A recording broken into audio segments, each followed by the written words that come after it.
नमस्कार। इस वीडियो में हम पठार, मैदान और झीलों के बारे में अध्ययन करेंगे। पठार किसे कहते हैं, कितने प्रकार के होते हैं, कहाँ इनकी लोकेशन है, विश्व के प्रमुख पठार कौन से हैं, मैदान किसे कहते हैं, इनकी क्या विशेषताएं हैं, प्रमुख मैदान कौन से हैं, इसी प्रकार झीलें। पठार भूपटल पर द्वितीय श्रेणी के उच्चावचों में पठार एक विशिष्ट स्थल रूप है। पठार की ऊंचाई पर्वत तथा मैदान के मध्य होती है, अर्थात मैदान से अधिक ऊंचा और पर्वत से नीचा होता है। भूपृष्ठ के लगभग 1/3 भागों पर पठारों का विस्तार है। फिंच और टिवार्था के अनुसार लगभग 150 मीटर से 500 फीट से अधिक ऊंचे भूभाग पठार कहलाते हैं, किंतु विश्व के अनेक पठारी भाग बहुत अधिक ऊंचे हैं। उदाहरण के लिए बोल्विया का पठार 4000 मीटर तथा तिब्बत का पठार 5000 मीटर ऊंचा है। कुछ पठारी भाग मध्यवर्ती मैदानों से भी कम ऊंचे हैं, जैसे अमेरिका का पीडमांट पठार मिसिसिपी मैदान से भी नीचा है। इसी प्रकार पठार की ऊंचाई कोई निश्चित नहीं है। पठार की सामान्य विशेषताएं। भूगोल परिभाषा कोश के अनुसार वह उत्थित भूमि जिसका पृष्ठ लगभग समतल होता है तथा जिसके एक या अधिक किनारों का ढाल कभी कभी बिल्कुल खड़ा होता है। वॉरचेस्टर के अनुसार पठार समीपवर्ती धरातल से ऊंचे उठे हुए ऊपर शिखर से काफ़ी चौड़े सपाट भूभाग होते हैं। सारांश रूप में हम कह सकते हैं कि पठारों में निम्न विशेषताएं पाई जाती हैं। नंबर 1, लगभग सपाट किंतु विस्तृत शिखर होता है। 2, पठार एक या अधिक किनारों वाले ढाल खड़े होते हैं। पठार पर छोटी छोटी पहाड़ियाँ भी हो सकती हैं एवं नदियाँ द्वारा कटी फटी होती हैं। प्राय प्राचीन कठोर चट्टानों से निर्मित होते हैं। प्राचीन कठोर चट्टानों से ये क्षेत्र निर्मित होते हैं। पठारों का वर्गीकरण। पठारों का वर्गीकरण कई आधारों पर किया जा सकता है। भौगोलिक स्थिति के आधार पर, भूपृष्ठ पर स्थिति के आधार पर 3 प्रकार के पठार पाए जाते हैं: अंतरा पर्वतीय, गिरिपद और महाद्वीपीय पठार। अंतरा पर्वतीय पठार, इंटर माउंटेन प्लेटिट्यूड, चारों ओर से ऊंचे पर्वतों से घिरे हुए पठारों को अंतर पर्वतीय पठार कहते हैं। सर्वोच्च तथा सर्वाधिक विस्तृत पठार इस श्रेणी में आते हैं। इनकी उत्पत्ति अंतर्जात बल द्वारा मोड़दार पर्वतों के निर्माण के साथ होती है। हिमालय, कुनलुन पर्वत श्रेणियों से घिरा तिब्बत का पठार इसका श्रेष्ठ उदाहरण है। ये विश्व का सबसे ऊंचा तथा सर्वाधिक विस्तृत पठार है। रॉकी पर्वत श्रेणियों के मध्य मैक्सिको का पठार, एंडीज पर्वतों के मध्य बोलिविया व पेरू का पठार, एल्बुर्ज और जैग्रो श्रेणियों के मध्य ईरान का पठार, पोंटिक और टारिस पर्वतों के मध्य अनातोलिया का पठार आदि अन्य उदाहरण हैं। नंबर 2, पर्वत पदीय पठार। पर्वत पदीय या गिरिपद पठार पर्वतों के सहारे या उसके पास में ही स्थित होते हैं, जिनके एक और ऊंचा पर्वतीय भाग होता है और दूसरी भाग सागर या मैदान होता है। इनका सागरोन्मुखी ढाल तीव्र कगारयुक्त होता है। इनका निर्माण भी निकटवर्ती पर्वतों के साथ ही अंतर्जात बल के कारण होता है। संयुक्त राज्य अमेरिका का पीडमांट पठार अपलेशियन पर्वत के पूर्वी ढाल एवं अटलांटिक तटीय मैदान के मध्य स्थित है। एंडीज पर्वतों के सहारे पैटागोनिया का पठार, गारो खासी जयंतिया पहाड़ियों के पास शिलांग का पठार इसके अन्य उदाहरण हैं।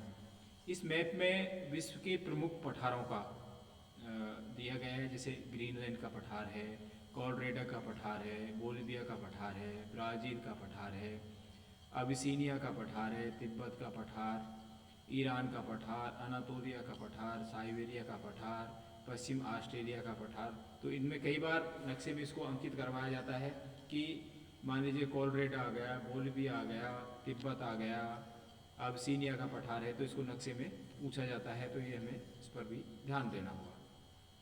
नेक्स्ट है महाद्वीपीय पठार।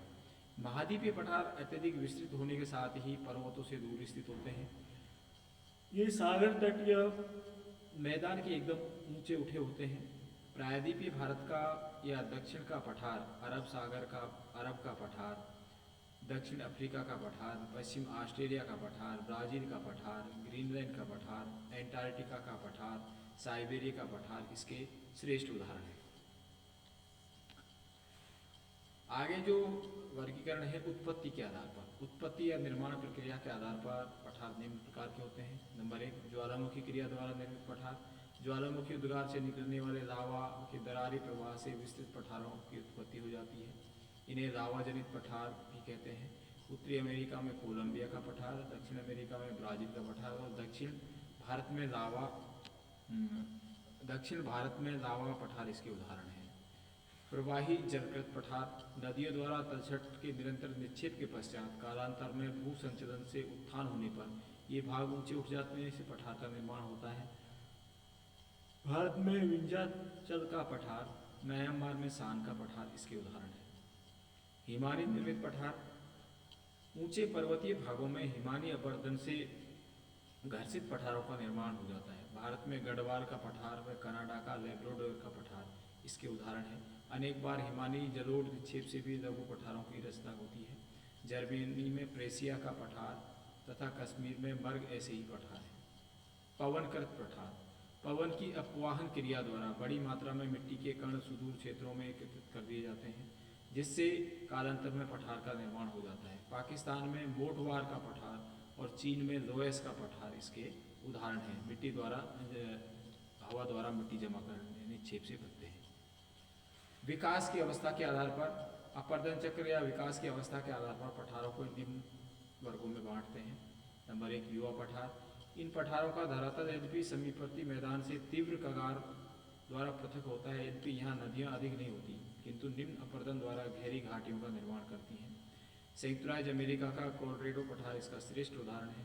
पठार का निरंतर अपरदन होने से युवावस्था का अंत हो जाता है। नंबर 2 है प्रौढ़ पठार। अपरदन जारी रहने से पठार की सतह विषम हो जाती है, जिस पर नुकीली चोटियाँ, कटक, कंदराएँ, वेदिकाएँ विकसित हो जाती हैं। ये प्रौढ़ अवस्था के लक्षण होते हैं। संयुक्त राज्य अमेरिका का अप्रेशियन पठार प्रौढ़ अवस्था या परिपक्व पठार माना जाता है। झील या वृद्ध पठार, अत्यधिक अपरदन जारी रहने से अंततः संपूर्ण पठार एक संप्राय मैदान में परिवर्तित हो जाता है। इसमें कहीं कहीं कठोर शैलों के अवशिष्ट ऊपरी भाग मैसा व बूटे के रूप में रह जाते हैं। मैसा से अभिप्राय समतल मेज के समान स्तरखंड से होता है, जो चारों ओर से तेज ढाल युक्त होता है। मैसा पर निरंतर अपरदन की क्रिया जारी रहने से कई छोटे छोटे खंडों में विभाजित हो जाता है। ऐसे खंडों को बूटे कहते हैं। भारत में रांची का पठार जीर्ण पठार की श्रेणी में आता है। पुनर्युवित पठार, जीर्ण पठार पर भूसंचलन के कारण यदि पुनः उत्थान हो जाए तो उसे पुनर्युवित पठार कहते हैं। इस प्रकार पुनः अपरदन की क्रिया जारी हो जाती है। संयुक्त राज्य अमेरिका का मिसौरी पठार इसका श्रेष्ठ उदाहरण है, जिसमें मेसा बूटे हुए वेदिकाएं देखने को मिलती हैं। पठारों का आर्थिक महत्व, खनिज, कृषि, यातायात आदि दृष्टि से मानव के लिए पठारों का आर्थिक महत्व है। प्राय पठार विभिन्न खनिजों से संपन्न होते हैं। सोना, चांदी, हीरे जैसे बहुमूल्य खनिज मुक्त पठारों से ही मिलते हैं। भारत में छोटा नागपुर का पठार खनिजों का संग्रहालय प्रचुर खनिज संपदा के कारण कहा जाता है। दक्षिण अफ्रीका पठार सोने व हीरे की खानों, म्यांमार का सान पठार चांदी की खानों, पश्चिम ऑस्ट्रेलिया का पठार कालगोर्दे और कुलगार्डे सोने की खानें, ब्राज़ील का पठार सोने और लोहे की खानों, कनाडियन सिल्ड सोना, निकल व तांबे की खानों तथा मेक्सिको का पठार अनेक प्रकार के खनिजों के लिए प्रसिद्ध है। भारत की एकमात्र सोने की खदान कोलार कर्नाटक में है। खनिजों के कारण पठारों पर अनेक उद्योग धंधों एवं नगरों का विकास होता है। तो ये पठारों का आर्थिक महत्व था। नेक्स्ट आते हैं मैदान, प्लेन। द्वितीय श्रेणी के उच्चावच में मैदान मानव की सभ्यता एवं संस्कृति के पालने, क्रेडल ऑफ सिविलाइजेशन होने के कारण इनका अध्ययन भौतिक भूगोल व मानव भूगोल दोनों में ही महत्वपूर्ण रहा है। समस्त भूतल के लगभग 41% भाग पर मैदानों का विस्तार है। सामान्य तौर पर समुद्र तल से 150 मीटर तक ऊंचे समतल भूभागों को मैदान कहा जाता है। अपवाद स्वरूप इससे ऊंचे भी मैदान हैं, जैसे मिसिसिपी का पूर्वी मैदान लगभग 500 मीटर ऊंचा है। नीदरलैंड के पोल्डर मैदान समुद्र तल से भी नीचे हैं। सीमेन के अनुसार मैदान कम ढाल तथा समतल चपटे भूभाग होते हैं। मैदानों की स्थिति, विस्तार, ऊंचाई, उत्पत्ति और जलवायु संबंधी काफ़ी भिन्नताएं मिलती हैं। मैदानों का वर्गीकरण अनेक आधारों पर किया जाता है। रचना के आधार पर टिवार्था ने रचना के आधार पर मैदानों को 4 भागों में बांटा है। नंबर 1, समतल मैदान। बहुत कम विषमता वाले सपाट विस्तृत मैदान को समतल मैदान कहते हैं। यहाँ ऊंचे व नीचे भागों का अंतर 15 मीटर से अधिक नहीं होता है। नंबर 2 है तरंगित मैदान, समान उतार चढ़ाव वाले मैदान जिसमें उच्चतम एवं निम्नतम भागों का अंतर 15 से 50 मीटर तक होता है, तरंगित मैदान कहलाते हैं। लहरदार मैदान, जब मैदान की सतह असमतल होती है तथा उच्चतम एवं निम्नतम स्थानों का अंतर 50 से 100 मीटर तक होता है, उसे लहरदार मैदान कहते हैं। विच्छेदित मैदान, अनाच्छादन द्वारा कटे फटे मैदानों को विच्छेदित मैदान कहते हैं। ऐसे मैदान के उच्चतम तथा निम्नतम भागों में 75 से 100 मीटर तक अंतर होता है। तो ये रचना के आधार पर थे। नेक्स्ट है उत्पत्ति एवं निर्माण प्रक्रिया के आधार पर। मैदानों की उत्पत्ति विभिन्न अंतर्जात व बहिर्जात बलों के कारण होती है। इस आधार पर मैदानों को निम्न वर्गों में बांट सकते हैं। नंबर 1, अंतर्जात बल द्वारा उत्पन्न मैदान, इसमें पटल विरूपण ज्वालामुखी क्रिया द्वारा रचनात्मक मैदानों का निर्माण होता है। नंबर 1, पटल विरूपणी मैदान, भूपटल के उत्थान एवं अवतरण या सागर तट पर स्तरखंड के निमज्जन व उन्मज्जन के कारण मैदानों का निर्माण होता है। संयुक्त राज्य अमेरिका का बृहद मैदान उत्थान के कारण निर्मित है। नंबर 2, ज्वालामुखी या लावा मैदान, ज्वालामुखी उद्गार से निःसृत लावा का प्रवाह दूर दूर तक होने से धरातल की विषमता लावा की परत के नीचे ढक जाती है एवं लावा मैदान का निर्माण होता है। न्यूजीलैंड, आइसलैंड, फ्रांस आदि में लावा निर्मित मैदान मिलते हैं। बहिर्जात बल द्वारा निर्मित मैदान, भूपटल की समतल स्थापक शक्तियाँ अपरदनात्मक तथा निक्षेपात्मक मैदानों की रचना करती हैं। अपरदनात्मक मैदान प्रवाहित जल, पवन, हिमानी, सागरीय लहरें आदि अपरदन द्वारा स्तर की विषमताओं को दूर करने का प्रयास करती हैं। अंततः स्तरखंड एक आकृतिहीन मैदान में बदल जाता है। नदियाँ अपने अपरदन की अंतिम अवस्था में संप्राय मैदान पेनी प्लेन की रचना करती हैं। पेरिस बेसिन पूर्वी इंग्लैंड का मैदान, अमेजन बेसिन दक्षिण भाग इसके उदाहरण हैं। हिमानी अपने अपरदन द्वारा सपाट हिमघर्षित मैदानों की रचना करती हैं। इसमें गोलाकार चोटियाँ होती हैं। कनाडा, फिनलैंड, स्वीडन में ऐसे मैदान मिलते हैं। मरुस्थलीय भागों में पवन के अपरदन से चट्टानी भाग घिसकर मैदान के रूप में बदल जाता है। सहारा मरुस्थल के रेग, सेरीर तथा हमादा घर्षित मैदानों के उदाहरण हैं। काष्ठ प्रदेश में भूमिगत जल की अपरदन क्रिया द्वारा काष्ठ मैदान बनते हैं जो उबड़ खाबड़ तथा तरंगित होते हैं। निक्षेपात्मक मैदान, निक्षेपात्मक मैदान नदी, हिमानी, पवन द्वारा अपरदित पदार्थों के निक्षेपण से निक्षेपित मैदान का निर्माण होता है। नदी द्वारा निर्मित मैदानों में पर्वतपदीय जलोढ़ मैदान, बाढ़ निर्मित मैदान, डेल्टा मैदान अधिक महत्वपूर्ण है। विश्व की सभी बड़ी सभ्यताओं के मैदान इसके उदाहरण हैं। प्रतिवर्ष अवसादों के जमाव के कारण ये मैदान बहुत उपजाऊ होते हैं। हिमोड़ निक्षेप से निर्मित मैदानों को हिमानीकृत मैदान कहते हैं। ये उबड़ खाबड़ एवं दलदली होते हैं। मरुस्थलीय भागों में जब पवन के द्वारा रेत के कण काफ़ी दूर ले जाकर निक्षेपित किए जाते हैं तो उसे लोयस का मैदान की रचना होती है। झीलों में निरंतर गिरने वाले निक्षेपों से झीलें उथली हो जाती हैं और कालांतर में भरकर ये सपाट मैदान में बदल जाती हैं। ऐसे मैदानों को झीलकृत मैदान कहते हैं। स्थिति के आधार पर, धरातल पर स्थिति के आधार पर मैदानों को दो भागों में बांटते हैं। आंतरिक मैदान, जब मैदान महाद्वीपों के भीतरी भागों में होते हैं उसे आंतरिक मैदान कहते हैं, जैसे गंगा यमुना का मैदान। तटीय मैदान, सागर तट के किनारे के मैदान इस श्रेणी में आते हैं, जैसे कोंकण का मैदान आदि। झील, भूपृष्ठ पर पाए जाने वाले प्राकृतिक एवं विस्तृत गर्त जो जल से भरे होते हैं झील कहलाती हैं। इनका जल प्राय स्थिर होता है, इसमें अत्यधिक विविधता पाई जाती है। तिब्बत के पठार पर लगभग 500 मीटर की ऊंचाई पर टीसो सिक्रू झील सबसे ऊंचाई पर स्थित है, जबकि मृत सागर झील सागर तल से भी नीचे स्थित है। कई झीलें इतनी अधिक विस्तृत है कि सागर के समान हैं, जैसे संयुक्त राज्य अमेरिका की महान झील, कैस्पियन सागर, विक्टोरिया झील आदि। झीलों का वर्गीकरण, झीलों का लवणता के आधार पर जल में पाई जाने वाली लवणता के आधार पर दो प्रकार की झीलें होती हैं।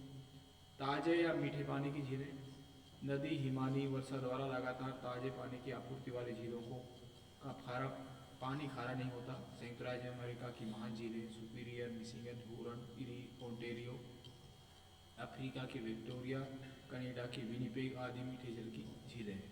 खारे पानी की झीलें, अनेक झीलों में पानी विभिन्न क्षारीय पदार्थ मिले होने के कारण उनका पानी खारा हो जाता है।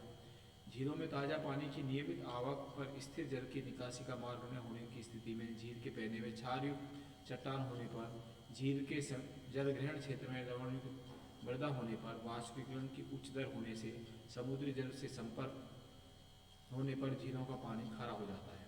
संयुक्त राज्य अमेरिका के ग्रेट साल्ट लेक, भारत में सांभर, डीडवाना, पंचमृदा, जॉर्डन में मृत सागर खारे पानी की प्रमुख झीलें हैं। उत्पत्ति एवं निर्माण के आधार पर, उत्पत्ति तथा निर्माण के आधार पर झीलें निम्न प्रकार की होती हैं। पटल विरूपण द्वारा उत्पन्न झीलें, भूपटल विरूपण या विवर्तनिक हलचलों के कारण भूपृष्ठ पर अभिनति, अपनति, भ्रंश, दरारें पड़ जाने से झीलों का निर्माण हो जाता है। अफ्रीका में भ्रंश व दरार से निर्मित झीलों की बहुतायत है। मृत सागर, टंगानिका, न्यासा, अल्बर्ट, रुडोल्फ आदि रिक्त घाटी में स्थित झीलें हैं। भूकंप के आवेग से इस तरह का कुछ भाग नीचे धंस जाने से उसमें पानी भरने से भी झील का निर्माण हो जाता है। नंबर 2, हिमानीकृत झीलें। धरातल हिमानी के अपर्दन व निक्षेप से निर्मित झीलें सर्वाधिक हैं। इनमें से अधिकांश की उत्पत्ति हिमयुग में हुई थी। उत्तरी अमेरिका तथा उत्तर पश्चिम यूरोप में हिमानीकृत झीलों की सैकड़ों में संख्या है, एक साथ मिलती है। संयुक्त राज्य अमेरिका की महान झीलों को अपवाद मान दिया जाए तो अधिकांश हिमानी झीलें, निर्मित झीलें आकार में छोटी होती हैं। नदीकृत झीलें। नदी अपर्दन व निक्षेप द्वारा अनेक प्रकार की झीलों का निर्माण होता है। नदीकृत झीलें प्रायः अस्थायी होती हैं। गोखुराकार झीलें, जलोढ़ झील, डेल्टा झील आदि नदीकृत झीलों के प्रकार हैं। पवनकृत झीलें। मरुस्थलीय प्रदेशों में पवन की अपवाहन क्रिया द्वारा अनेक बार गहरे गर्तों का निर्माण हो जाता है। आंतरिक प्रवाह के कारण यहाँ खारे पानी की झीलें विकसित हो जाती हैं। ऐसी झीलों को प्लाया कहते हैं। ज्वालामुखी क्रिया निर्मित झीलें। ज्वालामुखी उद्गार तथा निश्चित लावा के अवरोध से झीलों का निर्माण हो जाता है। नदी घाटी में लावा का प्रवाह होने पर नदी में प्राकृतिक बांध का निर्माण होने से झील बन जाती है। ज्वालामुखी क्रेटर में जल के एकत्रित होने से क्रेटर झील का निर्माण होता है। संयुक्त राज्य अमेरिका की क्रेटर लेक इसका श्रेष्ठ उदाहरण है। भूमिगत जल निर्मित झीलें। चूना प्रदेशों में भूमिगत जल की घोलन क्रिया के कारण बनने वाले गड्ढों में जल भर जाने से कार्स्ट झीलों का निर्माण होता है। कभी कभी कंदराओं की ऊपरी छत गिर जाने से भी उसमें पानी भर जाने से बड़ी झीलों का निर्माण होता है। भूस्खलन द्वारा निर्मित झीलें। पर्वतीय भागों में ढालों से चट्टानों तथा मलबा सरककर निचले भागों में प्रवाहित नदियों के मार्ग अवरुद्ध कर देते हैं। इस कारण अस्थायी झीलों का निर्माण हो जाता है। इससे अवरोध टूटने पर निचली घाटी में अचानक बाढ़ आ जाती है। झीलों का विलोपन। झीलें सदैव बनी नहीं रहती। इनके अनेक कारणों से एक दिन विलोपन हो जाता है। इसके अनेक कारण उत्तरदायी हैं। निकास के नीचा होने से। झीलों से निकलने वाला नदी जब शीर्ष अपरदन द्वारा घाटी को अधिक गहरा कर देती है तो झील का सारा जल बह जाता है, फलतः झील समाप्त हो जाती है। नंबर 2, पटल विरूपण से। अंतर्जात बलों द्वारा जब कोई प्रस्तर खंड ऊंचा उठ जाता है या प्राकृतिक बांध टूट जाता है तो पैदे में दरार पड़ जाती है या नदी मार्ग में परिवर्तन हो जाता है तो झील समाप्त हो जाती है। निक्षेपण से। नदी द्वारा लाए जाने वाले तलछट की जमाव या पवन द्वारा धूल व रेत के निक्षेपण, ज्वालामुखी राख या लावा का निक्षेपण, भूस्खलन द्वारा झीलों के भर जाने से झीलों का विलोपन हो जाता है। उत्तरी किनारों पर अधिक संख्या में वनस्पति उग जाने से भी धीरे धीरे जल राशि घटती जाती है और झील अदृश्य हो जाती है। तो इस वीडियो में हमने मैदान, पठार, मैदान और झीलों के उनके प्रकार, उनकी विशेषताएं और का विस्तृत अध्ययन किया। इस वीडियो में इतना ही। That's all. Thank you.